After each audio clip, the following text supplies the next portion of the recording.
Good evening, everyone, and welcome to Spooky Middle Grades Book Club Live.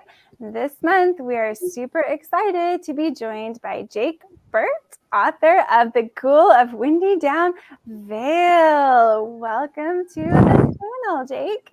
Thank you so much, Kim. Appreciate it. So we're going to start with a little round of introductions, just to let you know who's here. And just a reminder, we are going to be taking your burning questions for Jake all night. Or if you want to grill Josh or Fleur, feel free. But first of all, let's get to know who is here. Josh, just give us a quick intro. Hi, everyone. I'm Josh Roberts. I am the author of The Witches of Willow Cove, part of the Spooky Middle Grade Books Club, I guess. And I'm excited to be here. Awesome. And we also have Fleur Bradley. Yes, I'm Fleur Bradley. I'm the author of Midnight at the Barclay Hotel. You can see it right there. And Daybreak on Raven Island, which is out in August. So I'm excited to be here. I'm very, very interested to hear more about this spooky book. Yeah, absolutely. And I'm Kim Ventrella, author of several books for middle grade readers, not all of them spooky, but I do have the paperback of this one. It's coming out in just about a month. So looking forward to that. But we're all about the GHOUL of Windydown Vale this evening. So let's head over to Jake. Now, this is a little bit of a departure from some of your other books. So can you tell us a little bit about why you decided to go spooky with this one? Sure. Thanks first so much to Spooky Middle Grade Book Club for hosting me. I'm not an official member, though I'm honored to be here as a writer of at least one spooky book. Or whether or not it's spooky, I guess, is up to the readers to determine. But the cover certainly suggests that it's a spooky book. Yeah, it is my first middle grade horror / mystery thriller novel. My first three were all contemporary, just middle grade contemporaries set in schools, things like that. My fourth novel, Cleopatra and the Body Electric, was sci-fi, and so The GHOUL of Windydown Vale is a departure. And the reason why I decided to go in that direction is for no better reason than that's the idea that grabbed me at the time. I think a lot of authors have sort of a similar process where once an idea starts germinating in your head, you can't get rid of it until you actually write it, or at least outline it, and then decide whether or not this thing has wings or if you're just going to bin it. So this was the idea that jumped into my head, and I am incredibly lucky to have an editorial team at Macmillan who's willing to allow me to experiment in different genres. When I sort of pitched this book to my editor, she said, "Yeah, it's great. Let's roll with it. Let's go. We'll see what you've got." And I'm sure at the back of her mind, she was like, if it's terrible, I'll just reject it and make him write something else. But fortunately, Liz at Macmillan was willing to work with me on this one. And I think it turned out okay. Whether or not it's truly scary, I'll leave that up to y'all to judge. But I had fun writing it. And some of the conventions that I got to play around with because I was writing a horror novel were among the most fun I've had the pleasure of being able to experiment with as an author. Yeah, I love that. And that's one of the cool things about spooky novels, probably in middle grade in particular, is that there's not just one type of spooky book. So we might think of the kind of classic, like Goosebumps style spooky novel. That's one type. And there are so many others. Like, I don't know that any of my books particularly fit in like the spooky area either, because they're more kind of on like the literary side. Like, all the spooky stuff is like symbolic for something else. And there's all types of ones. So there's the really funny, the really scary, and there's this interesting take, which we'll dive into a little bit more. But also, I think it's kind of interesting how genres are treated in middle grade. Like, I feel like in general, you have a little more freedom to play around with the genre, and it's not like adult fiction where if you're an author who does horror and then you just decide like your next book you're going to do literary fiction like or contemporary, that's not going to really fly probably. Like, why, is that part of the reason why you're drawn to middle grade, is because you do have that freedom to like just play around with different genres? Certainly from the writer's standpoint, I'm drawn to middle grade primarily because it's who I hang out with all day, my 10 and 11-year-olds in my classroom. So their books are my books in more ways than one.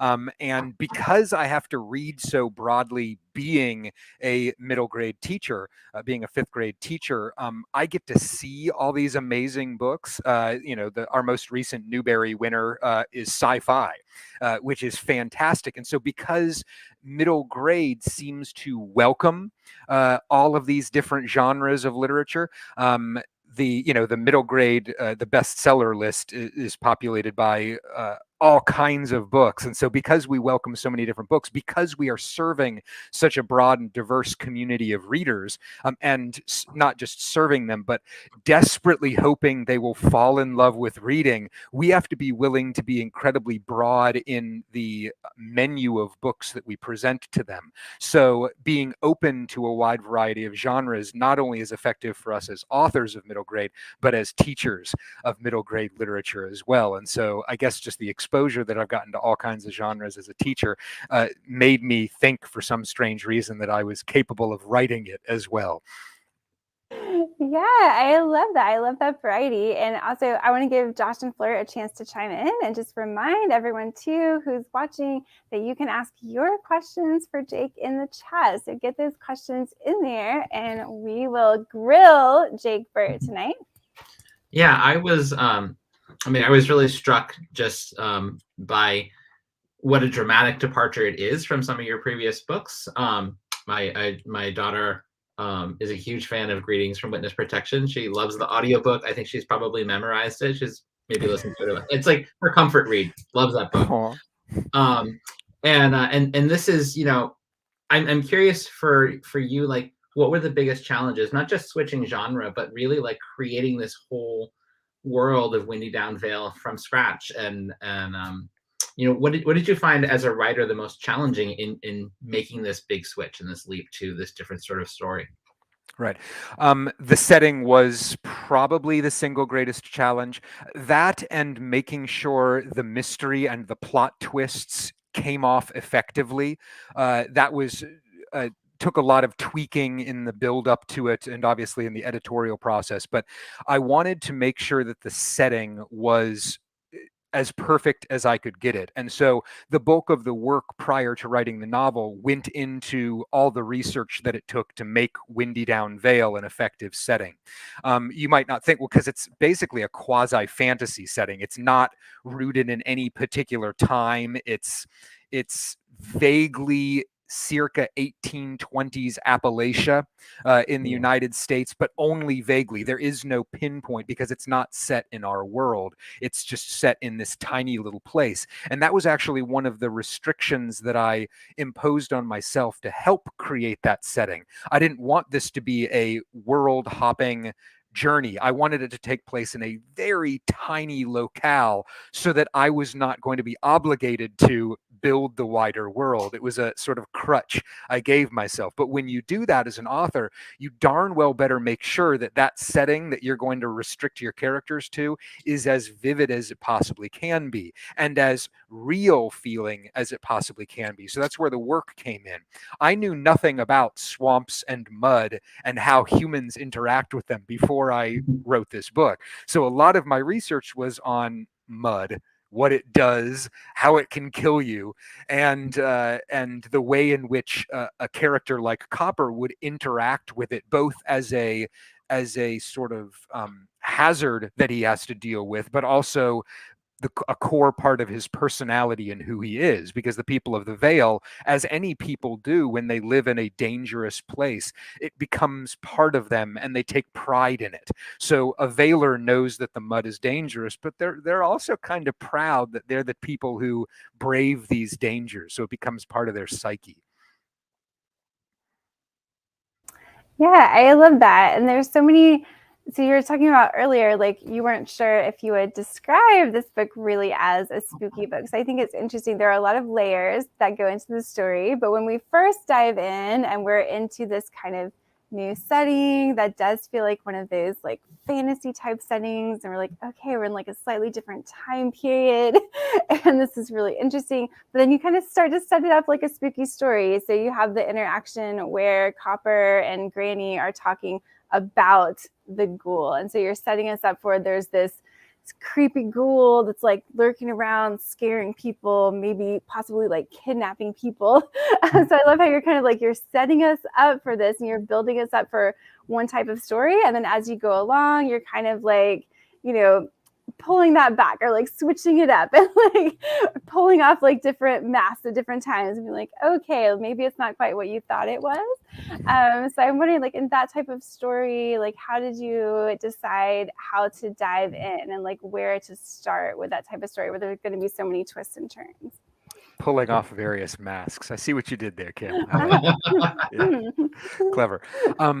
Yeah, I decided that the real type of book I wanted to write was a mystery, just a hard-boiled mystery where you have it's set up in the very first chapter that something strange is afoot. And I wanted to layer on top of that the idea of a monster, that there's this creepy monster. But then one of the funnest parts of writing it was blowing up that entire model at the very end of the first chapter, where my main character reveals, oh yeah, by the way, I'm the monster. I'm the ghoul of Windydown Vale, which I hope added that mystery layer to this thing, because you've got this main character who, in some senses, is kind of an idiot, hopefully a lovable idiot. He's he sees what's in front of him and he reacts to that, as Liza would no doubt tell you. But on the other hand, he's incredibly capable. Like he's one of the most capable 14-year-olds certainly I've ever written, just from a physical standpoint.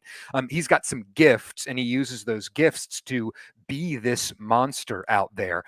But because he's the monster, when the specter of something possibly even more monstrous, something out there that's actually attacking and killing people, shows up, that's one of the ways that I think, as a horror author or an author of spooky books, that we can lend gravity to that threat, to show the reader, here's an incredibly capable character and they're afraid of that thing that's out there. Whatever it is, it's got them spooked. It's got them concerned.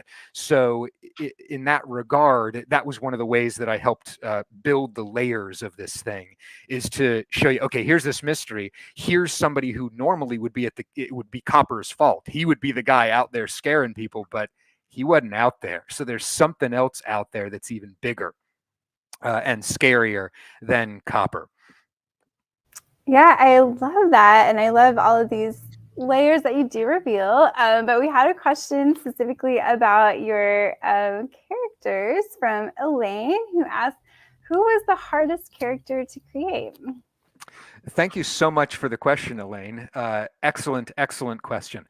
The hardest character in the Ghoul of Windydown Vale for me to create, without getting too spoilery, was Annabelle.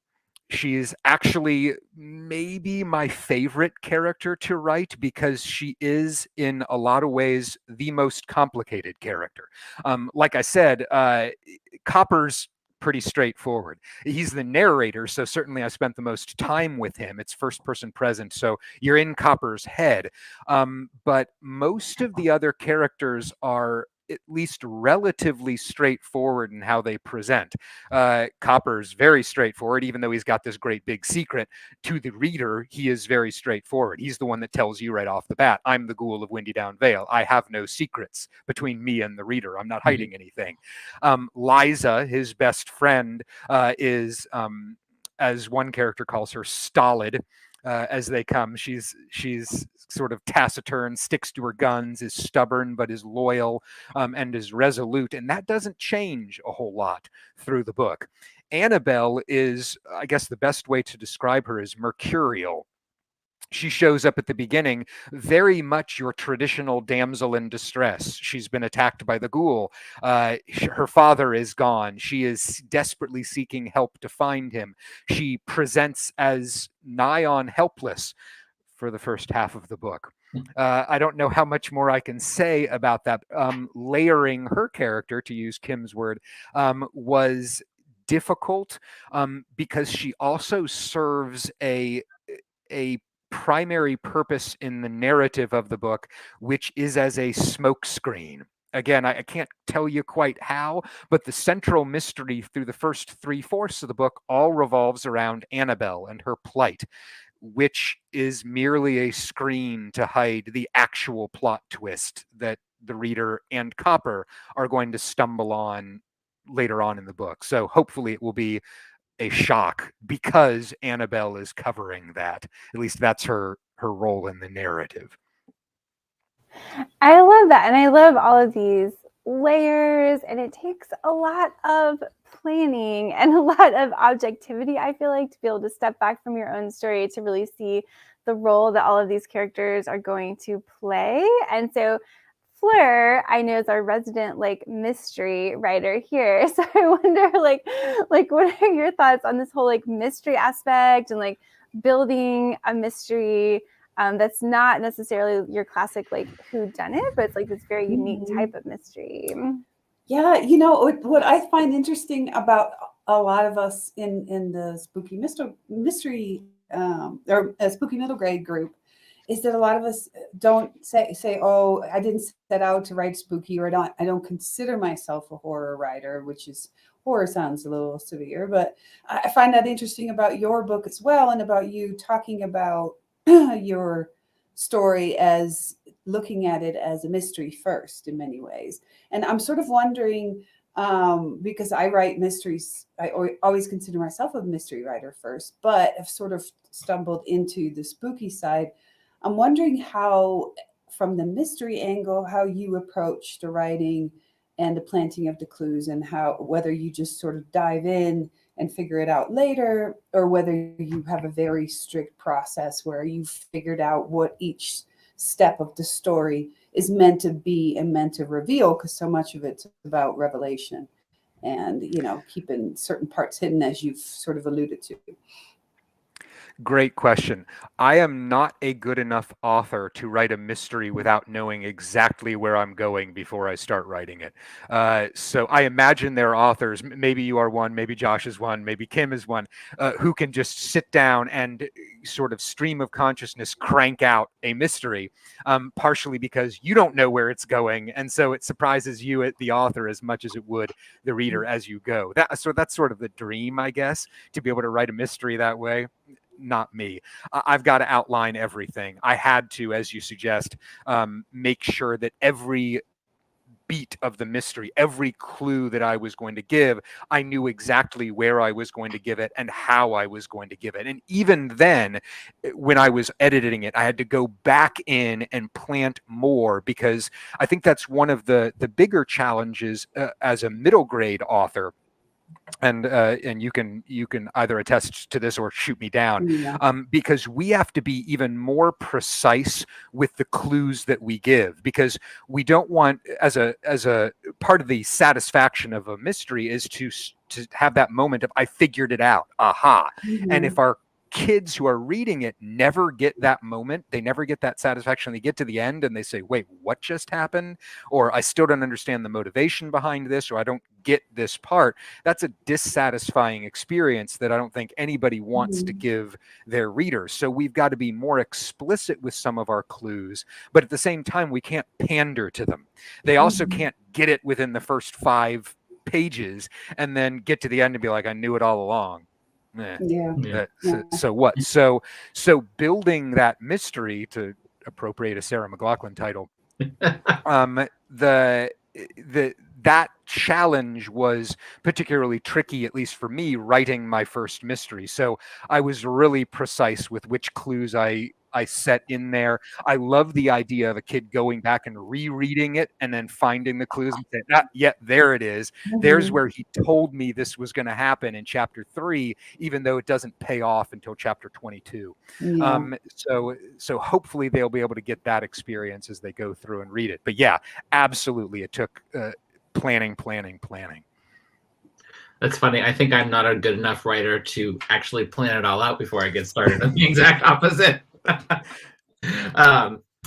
Yeah, I think one of the great things about mysteries for middle grade is that there is that sort of sense of propulsion that I think middle grade books tend to be, well, they're very character rich. They tend to be plot driven, and mysteries are a great way of keeping. If you really want to solve the mystery as a reader, it's a great way to just keep you turning those pages because you know that there's this payoff coming.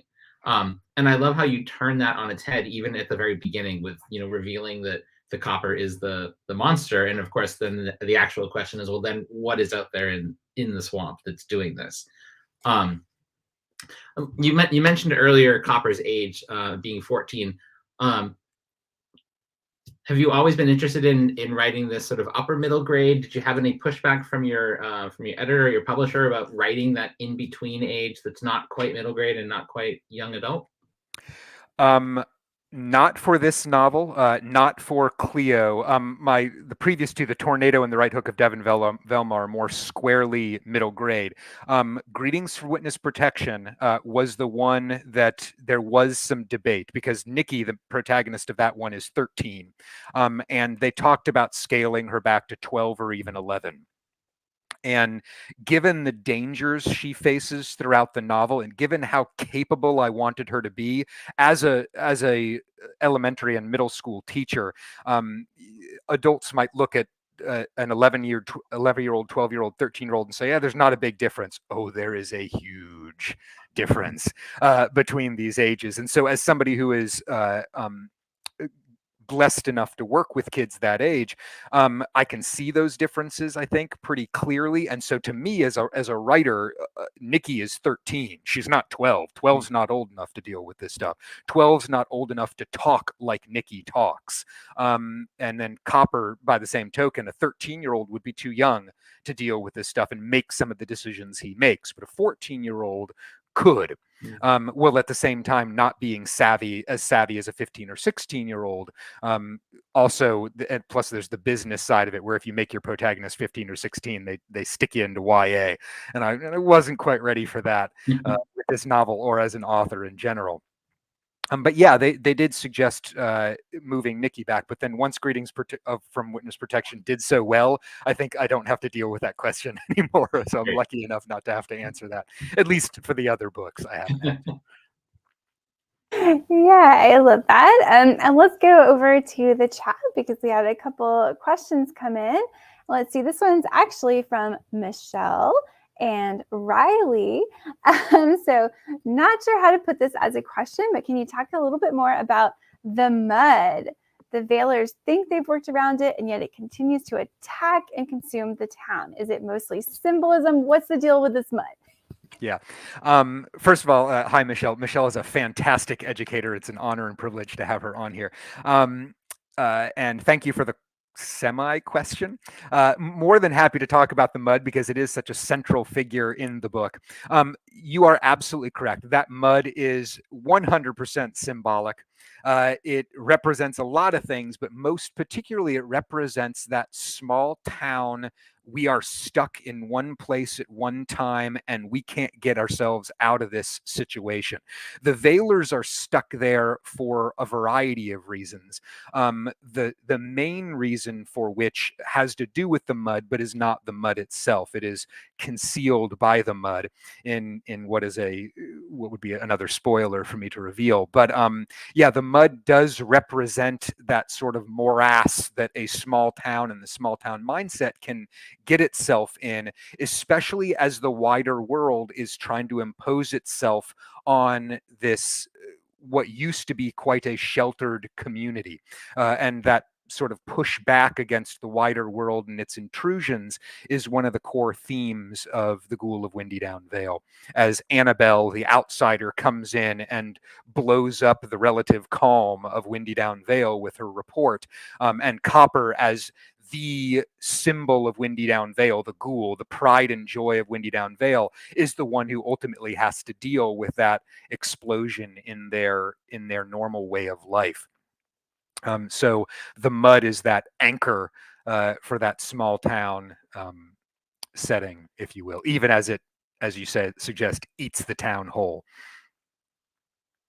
Yeah, I love that idea of the town slowly sinking, or the town has sunk, and now, yeah, it's very interesting. Another kind of small town thing. I mean, it's very insular, and so the power of stories and legends and gossip like really comes to life in this one in different ways, like the different ways that people essentially can use these stories to control the narrative, or to get things that they want. Or I wonder if that's like, there's kind of this like meta conversation of like stories within stories within stories, like the power of how people use stories for positive and negative ways in this book. So I wonder if that's like, was that something you were thinking about, like how different people can like spin stories to, you know, their own advantage and things like that, just like how that came into play? Absolutely. The idea of story, the ghoul itself is a story that the Veilers tell each other and people from the outside. So it's all about manipulating the narrative. And one of the most fun parts about writing it is all the different narratives that people bring to this town.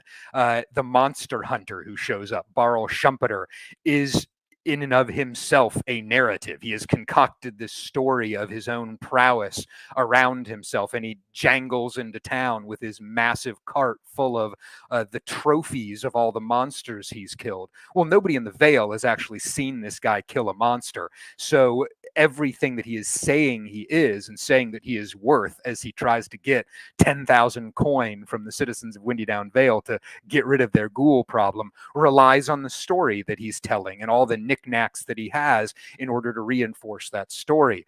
The parallel to that happens in the very first chapter with Granny Erskine, who is also trying to sell knickknacks to the people of the Vale and the people who are visiting the Vale in order to do commerce there. She's trying to sell them amulets and wards against the ghoul. Well, of course, she has no commerce to do if the story of the ghoul doesn't exist. So she herself, while she is trying to protect people against the ghoul, is building up the story of the ghoul because her whole livelihood relies on it. Same thing with Copper's, same thing with the town's tavern that Copper's parents own.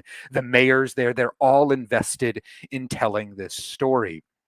And so when Annabelle shows up, she is less a threat physically to the people of Windydown Vale than she is a threat to that story. And if her narrative crumbles their narrative, then the Vale, V-A-I-L, that they have set up in order to protect themselves will, to continue an awkward metaphor, sink into the already metaphorical mud and leave them exposed. I love all these layers of metaphors going. I didn't know we could get that many layers in, but we did it. Yeah. And let's see, we had another question come in the chat. And again, this is actually Michelle. So talking about this fantastical setting that we kind of touched on that has this sort of 1800s feel, did you have to do research about like all the jobs and just like knowing the layout of the different like dwellings and businesses and stuff too? And like, here's the hearth and here's this. Or did you just kind of like let it come up to like make the story work? Okay, full disclosure here. The commerce, the government of Windydown Vale, all of that is based less in research on the historical America, though my undergraduate and master's degree are both in history. They are in medieval English history. So take that for what it's worth. Not a whole lot in modern parlance. But I actually based most of it less on the history of America and more on Dungeons and Dragons, which I've played ever since I was a kid. As point of fact, several of the characters in the Ghoul of Windydown Vale are named after and patterned after D&D characters that I have created and played in the past. In the acknowledgement section, I give great thanks to my fellow players that I enjoy games with every Saturday night and Tuesday night. So they definitely deserve the thanks, because it is from that where a lot of the quasi-fantasy elements of the story and the building of the city, of the town, come.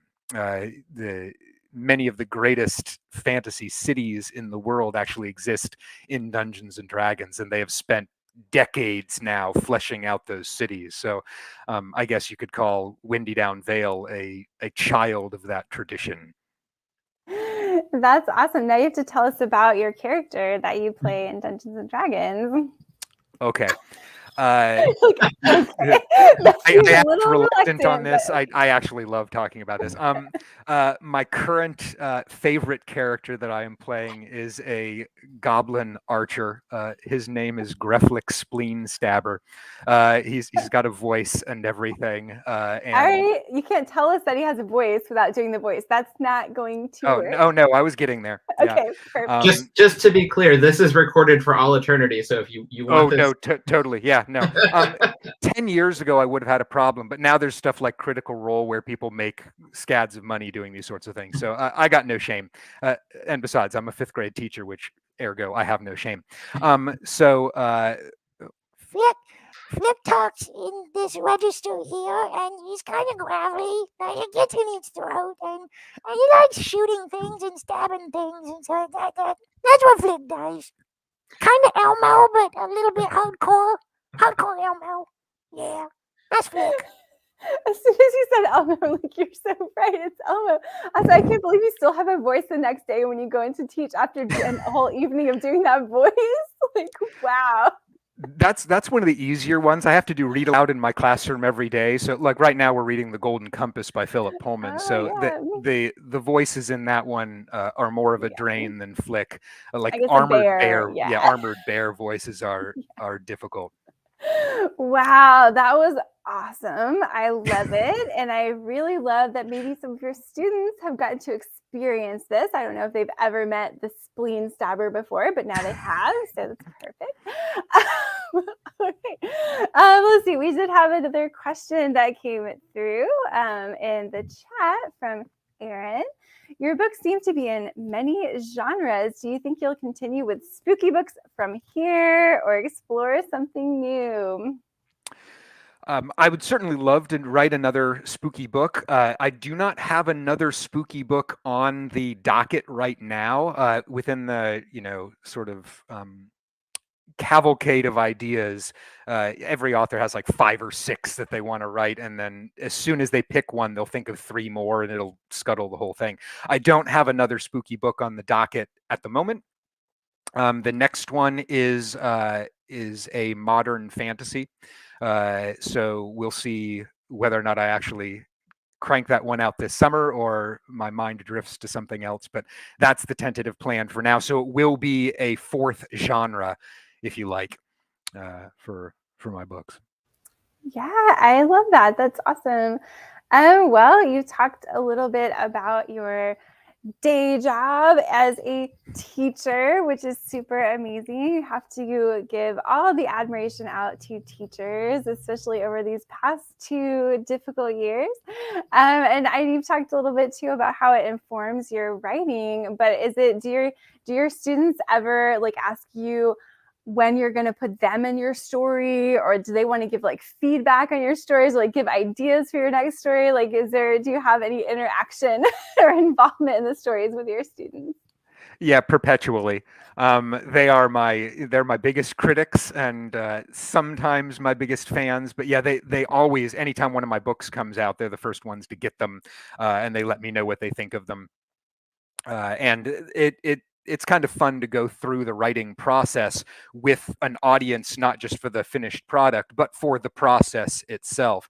And to be able to share that with my students, and hopefully they learn something from it. But yeah, I actually work pretty hard to make sure that none of my students is represented directly in my books, though of course they are the inspiration for all of my characters.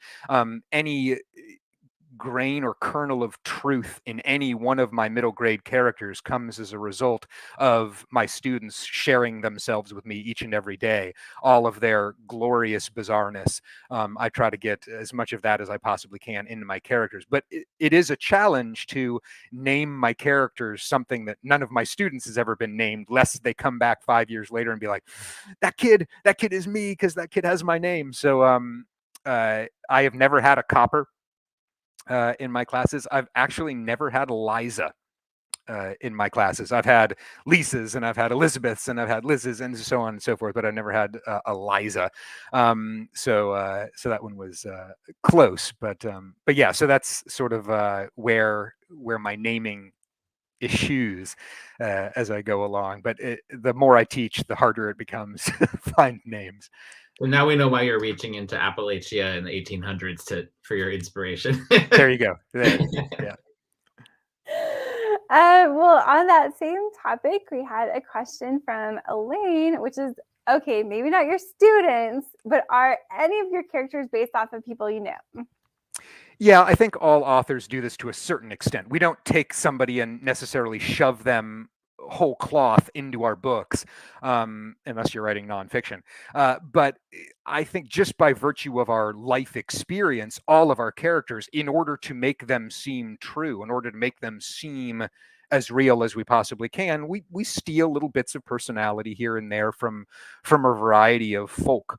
All of the strong mother figures in all of my books, and most of them are strong mother figures, are based off of my own mother. She was a strong woman, and as a result, that's sort of the only kind of mother I know how to write is the one that my mother taught me she was. Lots, of course, of the characters are based off of me, various aspects of my personality, mostly my insecurities and my shortcomings. Those make their way into my characters as my way of sort of like either apologizing for them or dealing with them in some way, shape, or form. And then a lot of the little side characters that just seem kind of weird are based off of real people. In Cleo Porter and the Body Electric, there's only 5 characters or so, but one of the funnest ones to write was Paige, this little 6-year-old kid who the protagonist meets out in the wider world, and she's sort of like a wild child. She's based off of my own daughter when she was 6 and all the things she would get into, and sort of the precocious nature of that kid and how her vocabulary seemed like that of a 10th grader, even though she was a 6-year-old and she was flinging around these much larger words, probably just because she had me as a father or something like that. But she's based off of my daughter. Yeah, I love that. That is a great question. And I see we have some really good questions coming in. We have one from Michelle. So you teach during the school year and write a lot in the summer. So when and how do you take a break? We're all going to just take lessons, I guess, because we all need a little more R&R, I think. I'm sorry, break? Yeah, let me just, how can I describe break? Yeah, when you're not working and you're not writing. I do occasionally do other things. I've recently, in the pandemic, picked up disc golf, frisbee golf, if you prefer. Oh, I see. Disc golf is the official name. Okay. Right. If we're being hoity-toity about this. Yes, very fancy. Disc golf. Yeah, no, I'm no good at it, but it gets me outside, and and that's no small thing these days. Yeah. But to tell you the truth, writing is kind of a break for me. I'm able to get into a different headspace, and really that's what a break is all about, is just being able to compartmentalize things, take the teaching and set it aside. And as Michelle knows from being an educator, and anybody else who's listening who is an educator, putting teaching to the side is no small task. It will take up every last brainwave you've got if you let it.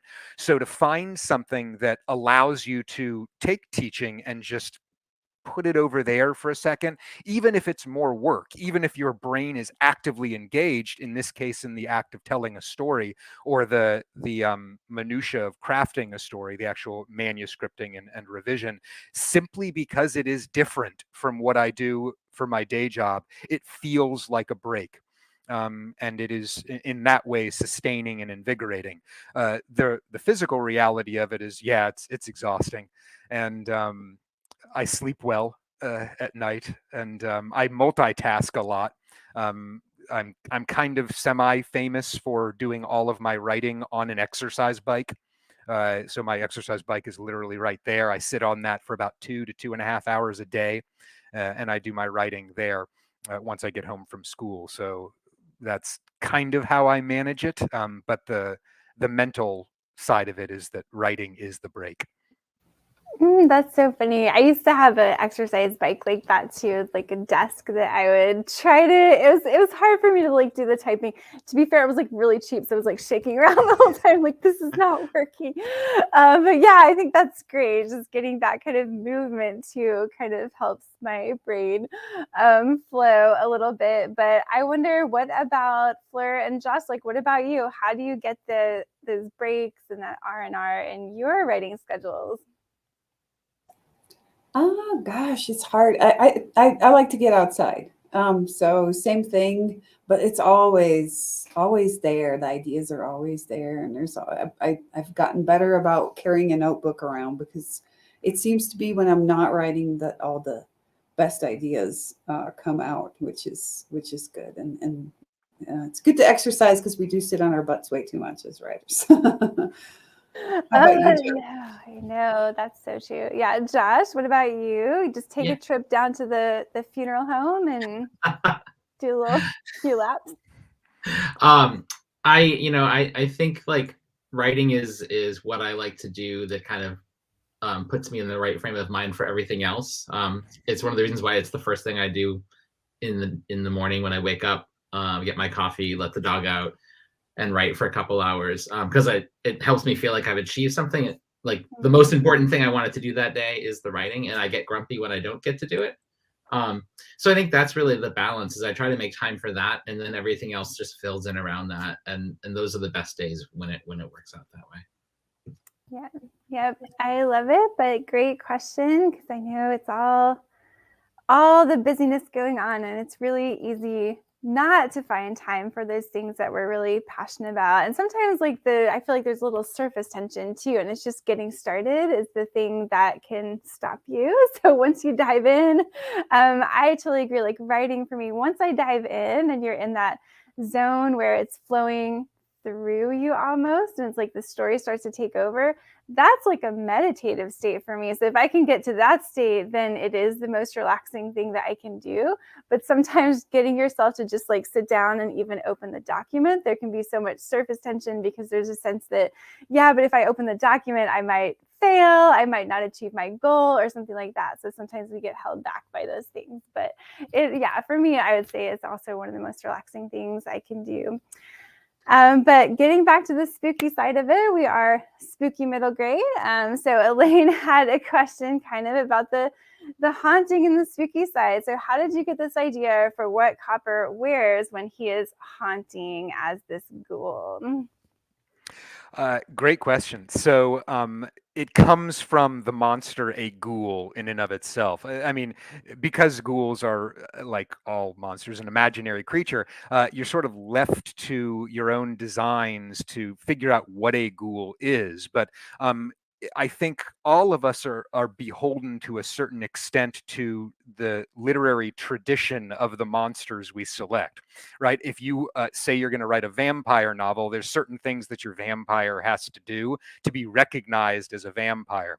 Same thing if you write dragons. People are going to expect your dragon to do certain things. Otherwise, they're going to question the validity of your dragon.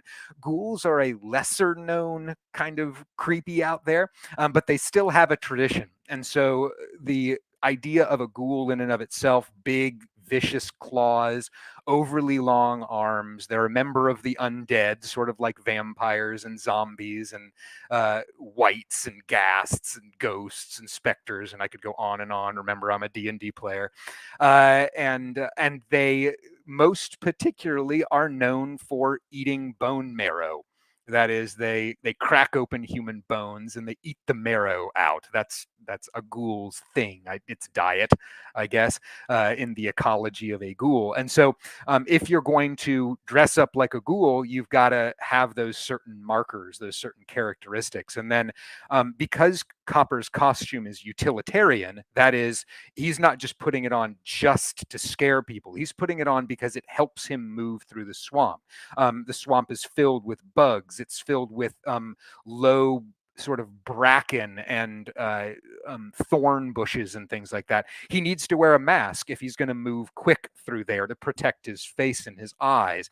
The claws are, made out of garden tools, and he uses them to help keep from sinking into the mud. So part of it is to be scary in the tradition, the grand literary tradition of a ghoul, but it's also utilitarian. And that's one of my favorite things about this costume, is that his mother, who actually made the costume, had to just take things that they could find around Windydown Vale. It's not like a Dracula costume, where even though Dracula is in, Victorian area, or even before that, Transylvania, going down into the village with the peasants, he's dressed very royally. So if Dracula showed up in the middle of the village, you'd be like, yeah, bad guy, Dracula, right there, because he's so different looking from everybody else.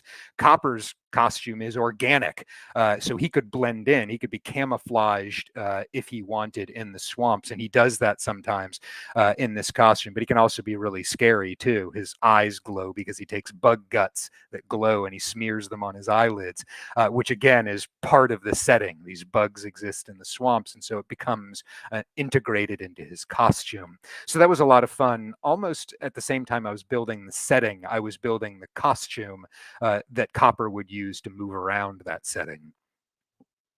Yeah, I love it. And I guess, do you think we're going to have any ghouls running around this Halloween that are dressed as the Ghoul of Windydown Vale?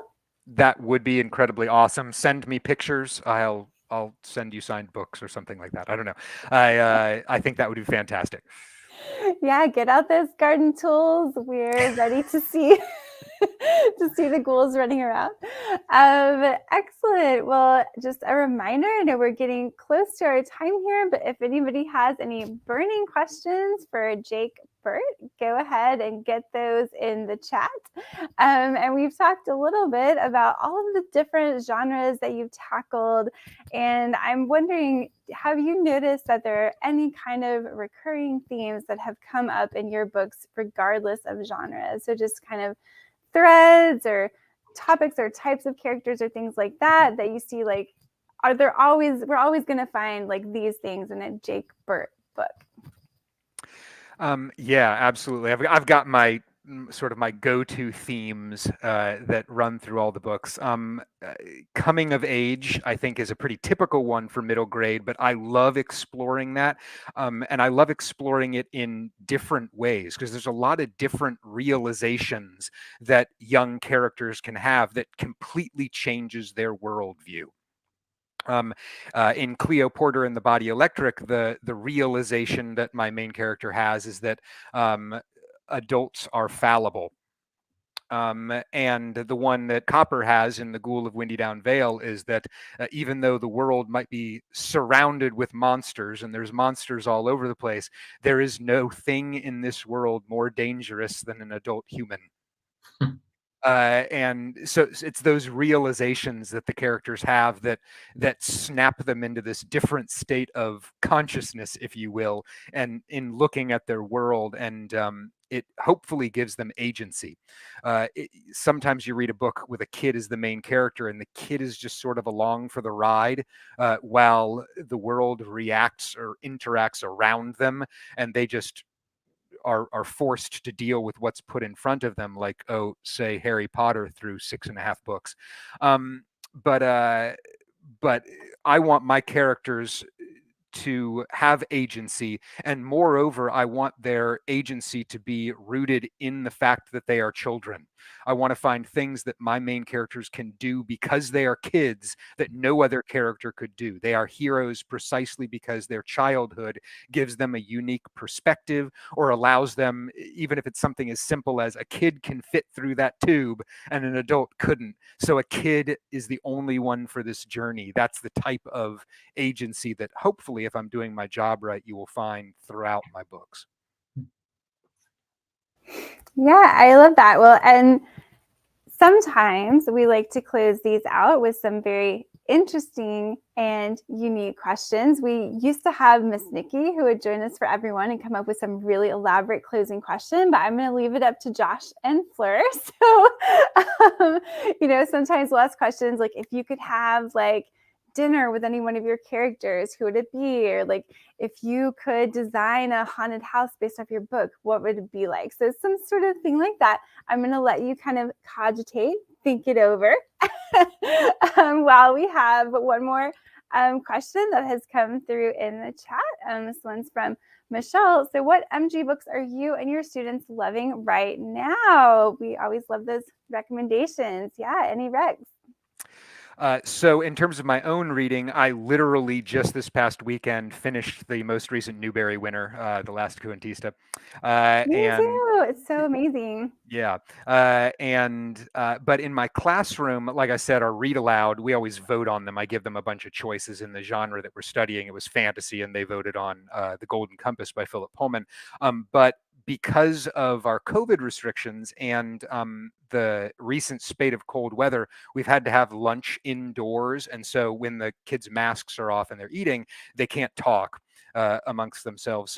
So we've voted on an audio book. And so we've been listening to Framed by James Ponti during lunch. So we've also been loving that one as well. Yeah, so many good ones. The Golden Compass is probably, like, that whole series is probably my favorite series of all time. It's so good. I love it. Anyway. So let's see. Let me turn it over. Josh, have you come up with it better be a sizzler, a real sizzler of a question? I thought you were going to tell us Miss Nikki had a question, so that was sort of a... Sometimes she'll text him in, but not tonight, so it's up to you. All right. Well, my question is, which two characters from your books, they have to be from different books, would either be best friends or mortal enemies? Can you think of a pair of characters between your books that would either get along really well or would just be at each other's throats? I really like the mortal enemies angle. So I think I'm going to go with that. Despite the fact that he has the biggest secret, second biggest secret of any one of my characters, we're going to go with Copper for one of them. And if he had a mortal enemy, not from his own book, I think it would be Nikki. Because Nikki from Greetings from Witness Protection is so savvy and so mentally acute that and plays mind games pretty well, and Copper is just no good at them. And falls for a lot of things. I think Nikki would vex him something fierce. And by the same token, if Nikki had to try to work with Copper, I think she would find him, for all his physical capability, somewhat plodding, and she'd be more likely to leave him behind so that she could get stuff done herself, the things that needed to get done. I love it. Great answer. All right, that was a pretty good sizzler. Fleur, why don't you close us out with a real burning question? Oh, Josh kind of did a really good job. This is tough.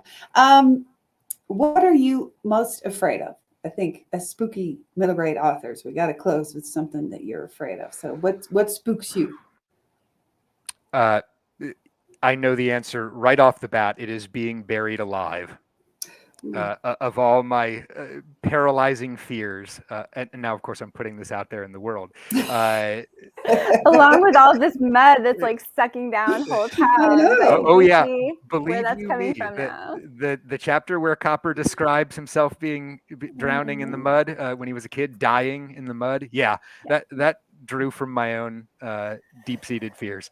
But yeah, being buried alive. There is also more sort of viscerally from when I was a kid. There was a particular little creature in an episode of Tales from the Dark Side that absolutely traumatized me as a kid.